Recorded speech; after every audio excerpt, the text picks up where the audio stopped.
우리 좌우에 계신 분들과 인사하겠습니다. 잘 오셨습니다. 사랑합니다. 축복합니다. 또 선포하겠습니다. 예수님이 부활하셨습니다. 살아계셔서 당신과 함께하고 계십니다. 예수님과 동행합시다. 또 이렇게 인사하겠습니다. 감사합니다. 감사합시다. 할렐루야. 성도 여러분, 여기 나오는군요. 스티븐 스필버그 감독이 만든 라이언 일병 구하기라는 이 영화가 있습니다. 포스터 나오고 있죠. 모니터가 안 나와서. 여러분, 이 영화는 포스터에 보듯이 2차 세계대전을 배경으로 하는 영화입니다. 미군이 이제 노르망디 상륙작전을 마치고 나서 전사자 가족들에게 전사자 통보를 이렇게 하게 되는데, 통지서를 보내게 되는데, 아니 하다 보니까 한 집에 3통의 전사자 통보가 간다라는 것을 발견하게 되었습니다. 그래서 조사를 해보았더니 이 라이언가 이 집안에서 무려 아들 4명을 전쟁에 군인으로 파병을 했던 것입니다. 자, 그런데 그 중에서 첫째, 둘째, 셋째 아들이 죽고 이제 넷째 아들만 살아남게 된 거예요. 미군은 이 아들마저 죽는다면 이 어머니는 절망할 수밖에 없다 생각을 하고, 어떻게 해서든 이 넷째 아들, 이 라이언 일병을 찾아서 집으로 무사귀환시켜야 된다는 특명을 내리게 됩니다. 그래서 밀러 대위를 비롯한 최정예 군사훈련을 받은 8명을 이제 그 구출 작전에 투입을 하게 되는 것이죠. 이 라이언 일병이 정확하게 어디 있는지 알면 참 찾아가기 쉬울 텐데, 전쟁 중에 계속 전선이 이동되기 때문에 어디에 있는지 정확하게 알 수 없는 거예요.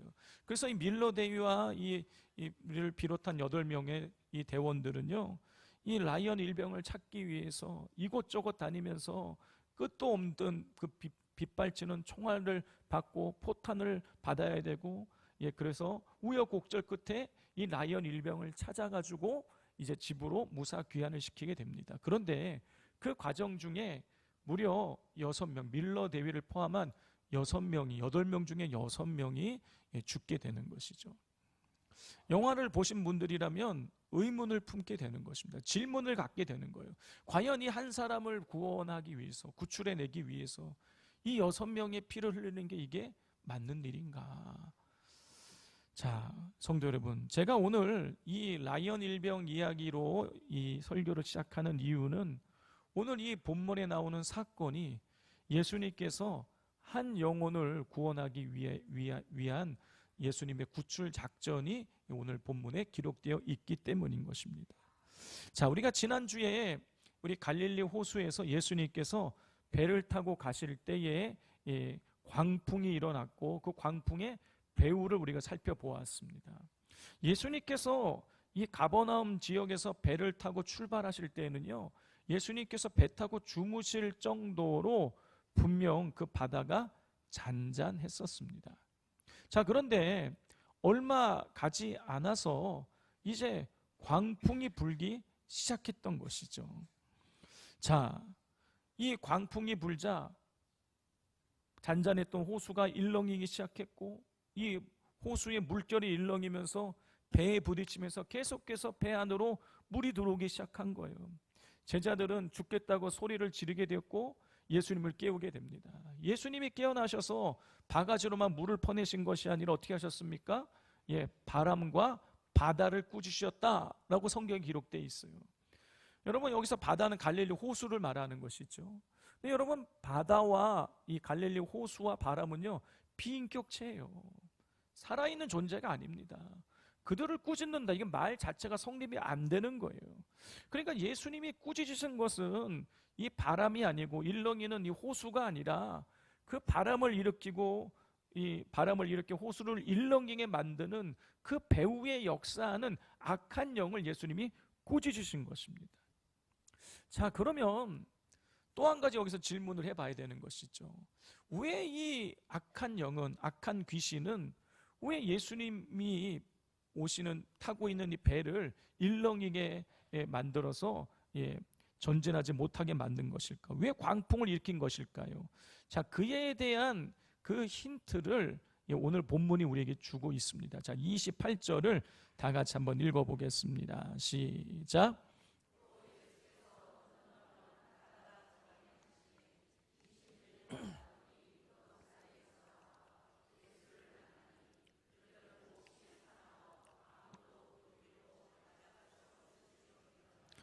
악한 마귀 사탄은요, 만왕의 왕이신 예수님께서 이 가다라 지방에 오셔서 귀신 들린 자를 찾아오실 것을 알고 있었기에 막은 거예요. 자기들이, 이 악한 영이 사로잡고 자기들이 좌지우지하는 이 영혼을 구원하기 위해서 예수님이 오신다는 걸 알고 악한 영이 광풍을 일으켜서 파도를 일렁이게 만들어서 예수님 오시지 못하도록 방해를 했던 것입니다. 자, 그러면 지금 이 가다라 지방에서 귀신 들려있는 이 사람은 과연 어떤 사람이었던 것일까요? 이 사람의 상태는 어떠했을까요? 여러분, 이 사람은 한마디로 말하자면 사탄에게 인생이 장악이 되어져서 비참한 삶을 사는 사람이었습니다. 자, 오늘 이 본문 마태복음에는 굉장히 짧게 설명이 되어 있지만 동일한 내용을 기록하고 있는 마가복음 5장과 누가복음 8장을 우리가 같이 읽어보면 이 사람에 대한 자세한 정보를 우리가 알 수가 있어요. 자, 첫째로 이 사람은요, 귀신에게 인생이 장악이 되어져서 가정이 깨어진 상태였습니다. 누가복음 8장 27절입니다. 예수께서 육지에 내리심에 그 도시 사람으로서 귀신 들린 자 하나가 예수를 만나니 그 사람은 오래 옷을 입지 아니하며 집에 거하지도 아니하고 무덤 사이에 거하는 자라 그랬어요. 예수님이 광풍과 풍랑을 뚫고 찾아가신 그 사람은요, 집이 아니라 무덤 사이에 살고 있었어요. 여러분, 집이 아니라 무덤 사이에 살고 있었다는 것이 뭘 말하는 것입니까? 가정이 깨어졌다는 뜻인 거예요. 성도 여러분, 악한 마귀 사탄에게 인생이 장악이 되면 여러분, 가장 먼저 드러나는 현상이 가정에 문제가 생기는 거예요. 그래서 가정 안에서 평안을 누리지 못하게 만드는 것입니다. 자, 두 번째로 예수님이 찾아가신 그 사람은요, 귀신 들린 이 사람은 모든 인간관계가 단절되어져 있었어요. 우리 28절 하반절을 보면 이렇게 기록되어 있습니다. 그들은 몹시 사나워 아무도 그 길로 지나갈 수 없을 지경이더라 그랬어요. 귀신 들린 사람이 얼마나 사납던지 무서웠던지 사람들은요, 그가 거하고 있는 그 무덤 근처는요, 얼씬도 하지 않았던 거예요. 여러분, 이웃도 친구도 심지어 피를 나는 가족들조차도 여러분 그를 포기하고 다 떠나가 버린 것입니다. 성도 여러분, 인간은 관계적인 존재인 거예요. 여러분, 아무리 좋은 환경을 가지고 있고 아무리 억만금을 가지고 있다고 할지라도 여러분, 인간관계가 단절이 되어 있으면 아주 생기 있고 건강한 삶을 살아갈 수가 없는 것입니다. 그런데 여러분, 마귀가 틈을 타게 되면은요, 여러분, 인간관계를 다 깨트리고 고립되게 되는 거예요. 또 세 번째로 이 사람은 악한 영에게 완전히 제압당해서 통제불능 상태에 있었습니다. 이 마가복음 5장 3절 4절을 보면 사람들이 그를 제어하고 통제하려고 발에 고랑을 채우고 몸에 쇠사슬로 여러 번 묶었었단 말이에요. 그런데 여러분, 왜 묶었을까요? 어떻게 해서든지 조금 진정을 시켜갖고 집으로 데리고 와서 사람답게 살게 만들려고 그렇게 했던 거예요. 그러나 귀신이 주는 그 초자연적인 그 악한 힘을 가지고 이 사람은 그 쇠사슬을 다 뜯어내고 고랑을 깨트려 버렸습니다. 그래서 마가복음 5장 4절을 보면 아무도 그를 제어할 힘이 없었다라고 기록하고 있어요. 어느 누구도 그를 제어할 수 있는 사람이 없었어요. 여러분, 마귀에게 인생이 장악당하면은요, 여러분, 내 인생이, 내 몸이 내 마음대로 통제가 되지 않아요. 사탄에 의해서 나의 자유가 박탈을 당하게 되는 것입니다. 자, 마지막 네 번째로, 이 사람은요 스스로를 파괴하고 있었어요. 마가복음 5장 5절입니다. 밤낮 무덤 사이에서나 산에서나 늘 소리 지르며 돌로 자기의 몸을 해치고 있었더라. 예수님이 찾아간 그 사람은요 귀신에게 완전히 장하게 되어서요 밤낮 괴성을 지르고 돌로 자기 몸을 해하고 있었어요. 스스로를 파괴하고 있었던 것입니다. 자해를 했던 거예요. 여러분, 이게 마귀가 하는 짓인 것입니다. 마귀는요 하나님의 형상대로 지음받은 그 존귀한 인간을 짐승처럼 만들고 스스로를 자해하면서 결국 파멸로 몰고 가는 거예요. 자, 지금까지 살펴본 것처럼 이 가다라 지방에 귀신 들린 사람은요 마귀에 의해서 온 삶이 장악이 돼서 밝은 미래를 조금도 기약할 수 없는 삶을 살고 있었어요. 처음에는 가족들이 노력했을 것입니다. 제대로 좀 정신들 차리게 만들려고 노력 많이 했을 거예요. 친구들도 많이 도와줬을 것입니다. 그런데 귀신이 그 사람을 장악해 버리니까 그게 다 통하지 않았던 거예요. 옷을 벗은 상태로, 벌거벗은 상태로 무덤 사이에 거하면서 괴성을 지르고 돌로 자기 몸을 해하면서 비참한 삶을 살아가니까 사람들이 그를 다 손놓아 버렸던 것이에요. 저놈은 이제 끝났다. 저놈은 쓸모없는 존재다. 저렇게 무덤에 살다가 그냥 죽게 놔둬버려. 이렇게 하면서 사람들, 이웃이, 친구가, 가족들이 다 그를 포기하고 떠난 거예요.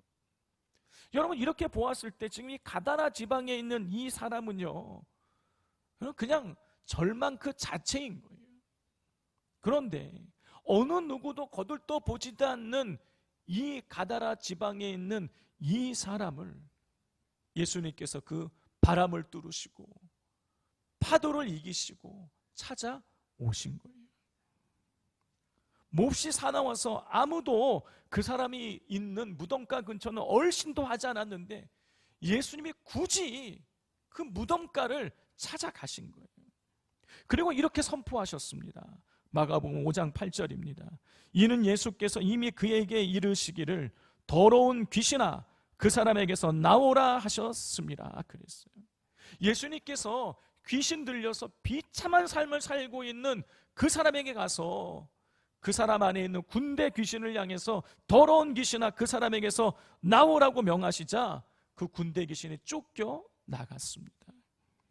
이 가다라 지방에 있는 이 사람이 드디어 귀신으로부터 해방이 되고 자유를 얻게 된 것이에요. 여러분, 귀신이 떠나가자, 다시 말해서 악한 마귀 사탄이 떠나가게 되자 그의 삶에 놀라운 변화가 나타나게 되었습니다. 누가복음 8장 35절 우리 자막에 나올 텐데 다 같이 한번 읽어보겠습니다. 시작.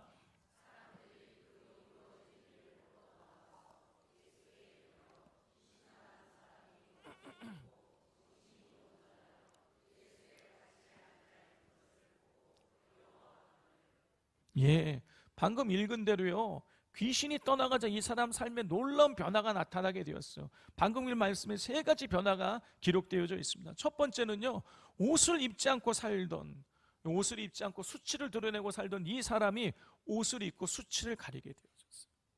두 번째는요 괴성을 지르면서 미쳐 날뛰던 이 인생이 이제 그 광기를 버리고 정신이 온전해지게 되었습니다.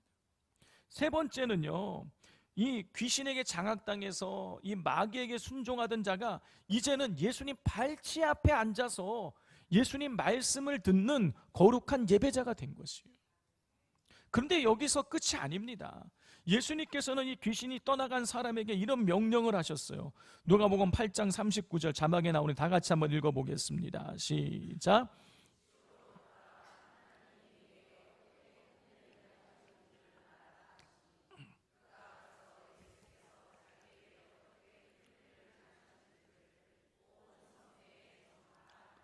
자, 예수님께서는요 이 귀신이 떠나가고 이제 정신이 돌아온 이 사람에게 집으로 돌아가서 하나님이 하신 큰 일을 가족들에게 말하라 그랬어요. 근데 이 사람이 돌아가서 어떻게 했느냐? 온 동네를 다니면서 예수님께서 행하신 일을 증거하게 되었습니다.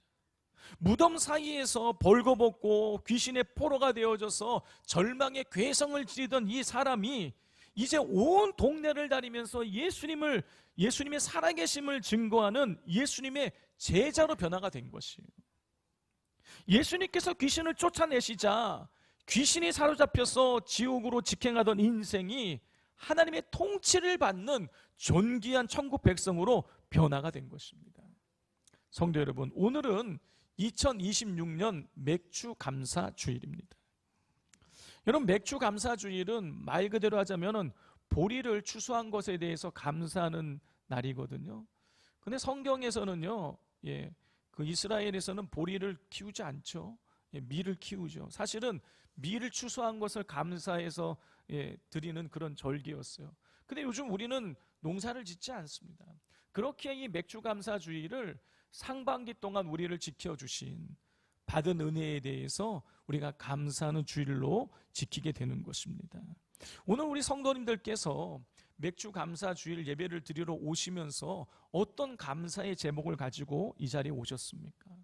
아마도 어떤 분들은 많은 감사의 제목을 갖고 계실 것입니다. 어려운 경제 여건 속에서도 하나님께서 우리 직장을 지켜주시고 우리 사업장을 지켜주신 것에 대해서 감사하시는 분들이 계실 거예요. 또 어떤 분들은요, 자녀가 결혼을 하고 출산을 하고 취업을 하고 상급 학교에 진학을 하고 또 군에서 제대한 것들에 대해서 감사하시는 분들도 계실 거예요.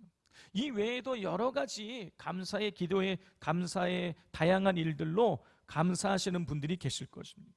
그런데 또 반대로요, 전혀 감사할 것이 없으신 분들도 계실 거예요. 아무리 생각을 해봐도 상반기 동안에 잘된 일이 하나도 없고 내가 원하던 일들은 다 어그러져서 감사보다는 원망과 한탄이 나오시는 분들도 분명 계실 것입니다.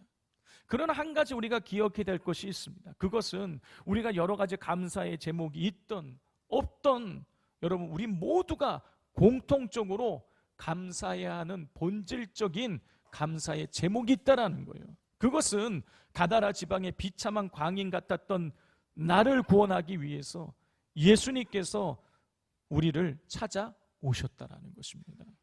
성도 여러분, 라이언 일병을 구하기 위해서 밀러 대위가 찾아간 것처럼 예수님은요, 죄에 포로된 우리를 구원하기 위해서 죄의 광풍을 뚫고 마귀의 광풍을 뚫고 우리를 찾아오셨어요. 여러분, 그 과정 중에 하나님이신 예수님이 피조물인 인간이 되는 굴욕을 겪으셔야만 됐어요. 침뱉음을 당하시고 채찍에 맞으시고 십자가에 달려 죽으셔야만 되는 엄청난 고통도 겪으셔야만 됐습니다. 예수님께서는 엄청난 대가를 치르시고 우리를 구원하기 위해서 찾아오셨어요. 성도 여러분, 우리가 예수님이 우리를 찾아오시기 전에, 우리가 예수님 만나기 전에 여러분, 우리 자신의 모습을 기억하십니까? 여러분, 우리는 겉으로는 번듯한 옷을 입고 좋은 집에 살면서 사람들과 웃으며 대하며 정상적인 삶을 살아가는 것처럼 보였지만 여러분, 실상 우리의 영혼은 예수님 만나기 전에 죽어가고 있었어요. 우리는 마음속에 미움과 시기라는 이 날카로운 돌로 우리 스스로의 영혼을 찌르고 자해하며 살아가고 있었습니다. 우리는 스스로를 제어하지 못해 쇠사슬을 끊어버리는 광인처럼 날뛰면서 소중한 가족과 이웃과의 관계를 내 손으로 깨트리면서 영적으로 벌거벗은 수치 속에 살고 있었습니다. 여러분, 이게 예수님이 우리를 찾아오시기 전에 우리의 모습이었어요. 여러분, 우리는 죄의 종이 되어서 죽어가던 소망 없는 자들이었습니다. 지옥 간 인생이었어요. 그런데 그 깊은 절망의 무덤가에서 소망이 완전히 끊어진 그 자리에서 죽어가던 우리를 주님이 찾아오신 것입니다.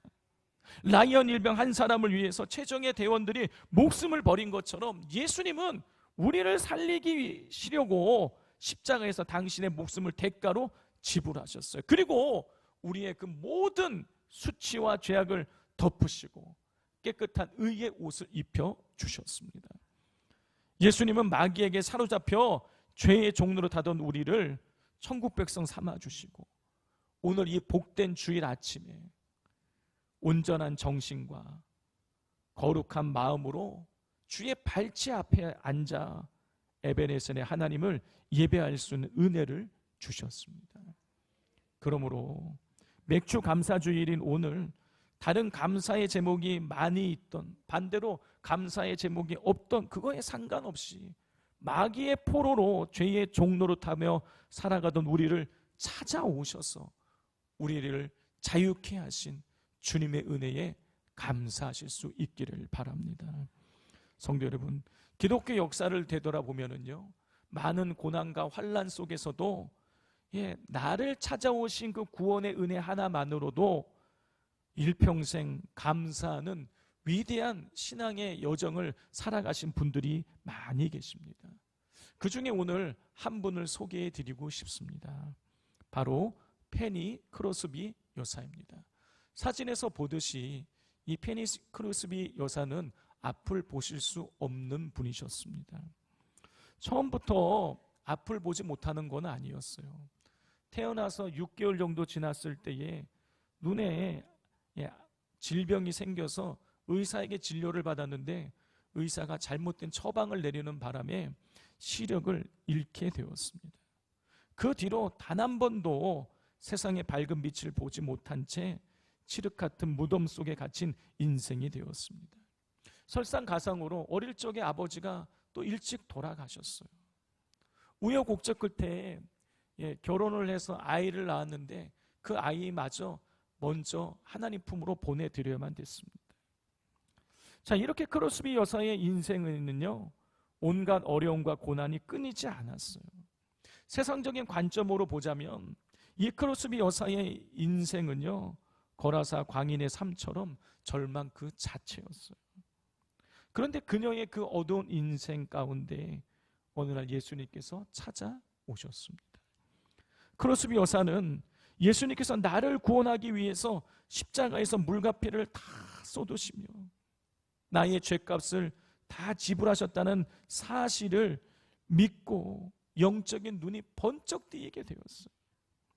예수님의 구원의 은혜가 임하자 그녀의 입술에서는 더 이상 원망과 불평이 사라지고 오직 감사와 찬송만이 터져 나왔어요. 그녀는 평생 육신의 눈으로 아무것도 보지 못했지만 영적인 눈으로 자기를 찾아오신 주님을 바라보면서 무려 8,000편이 넘는 위대한 찬송시를 써서 하나님께 영광을 올려드렸습니다. 우리가 가지고 있는 찬송가에도요, 이 크로스비 여사가 쓴 찬송가가 20곡 이상 들어가 있어요. 자, 그 중에 이 한 곡이 438장입니다. 내 영혼이 은총 입어 중한 죄짐 벗고 보니 슬픔 많은 이 세상도 전국으로 화도다. 할렐루야 찬양하세. 내 모든 죄 사함받고 주 예수와 동행하니 그 어디나 하늘나라. 여러분, 이 크로스비 여사가 내 영혼이 은총 입어 중한 죄짐 벗고 보니 슬픔 많았던 이 세상이 천국이 되었습니다라고 고백을 하는 거예요. 내 모든 죄 사함받고 주 예수와 동행하니 그 어디나 하늘나라. 여러분, 이것이 그렇게 자녀를 잃고 아버지를 잃고 시력을 잃고 어둠 그 자체에서 살아가던 이 크로스비 여사가 예수님 만나고 한 고백인 거예요. 이 크로스비 여사가 85세에 이 생일을 맞이했을 때 한 기자가 찾아와서 질문을 했습니다. 크로스비 여사님, 평생을 앞을 보지 못하고 고난 속에 살아오셨는데 하나님이 원망스럽진 않으셨습니까? 만약 그 어릴 적으로 다시 돌아가 의사를 잘 만나서 눈을 뜰 수 있다면 어떠하시겠습니까? 이렇게 질문을 했어요. 그때 이렇게 고백을 했습니다. 저는 만약 다시 태어난다고 해도 여전히 시각장애인으로 태어나기를 원합니다. 왜냐하면 내가 평생 어둠 속에서 살다가 마침내 천국에 눈을 떠서 가장 먼저 보게 될 얼굴이 나를 구원하시려고 이 땅에 찾아오신 내 사랑하는 주님의 얼굴이기를 원하기 때문입니다. 나 같은 자를 찾아와 구원해 주신 그 은혜가 너무 커서 내게 주신 이 고난은 아무것도 아닙니다. 나는 매일 주님의 은혜에 감사할 뿐입니다. 성도 여러분, 놀라운 고백입니다. 여러분, 어떻게 이 크로스비 여사가 이런 놀라운 고백을 할 수 있게 된 것입니까? 바로 그 어둠 속에 헤매던 그녀를 찾아오신 예수님 때문인 것이죠. 구원의 은혜 때문인 것입니다. 그러므로 맥주 감사절인 오늘 다른 그 무엇 때문이 아니라 오직 나를 구원하기 위해서 찾아오신 예수님을 기억하면서 감사하는 성도님들 되시기를 바랍니다. 그리고 주님의 구원의 은혜에 대한 감사로 무장하셔서 남은 6개월 동안에도 어떠한 시련이 있어도 흔들리지 않고 범사에 감사함으로 승리하시기를 주님의 이름으로 축복을 드립니다. 기도하겠습니다. 하나님 아버지, 오늘 상반기 동안 지켜주신 은혜에 감사하며 맥주 감사주일 예배를 드리게 하시니 감사드립니다. 하나님, 그동안 저희는 무언가 내게 되어진 일로 인해서 감사했었습니다. 그런데 오늘 말씀을 통해서 무언가 일이 되어지지 않아도 감사할 이유가 있음을 발견하게 됩니다. 하나님, 저희는 가다라 지방의 귀신 들린 사람과 같이 절망의 어둠의 그늘 속에 살던 자들이었습니다. 그런데 이런 보잘것없는 저희를 구원하기 위해서 예수님을 보내주셨습니다. 예수님께서 친히 인간의 몸을 입고 우리를 찾아오셔서 십자가에 달려 죽으셨습니다. 예수님께서 우리를 구원하기 위해서 당신의 목숨을 대가로 지불해 주셨습니다. 이 갚을 수 없는 구원의 은혜를 잊지 않고 기억하게 해 주셔서 모든 상황 중에 감사로 승리케 하여 주옵소서. 예수님의 이름으로 기도드립니다. 아멘.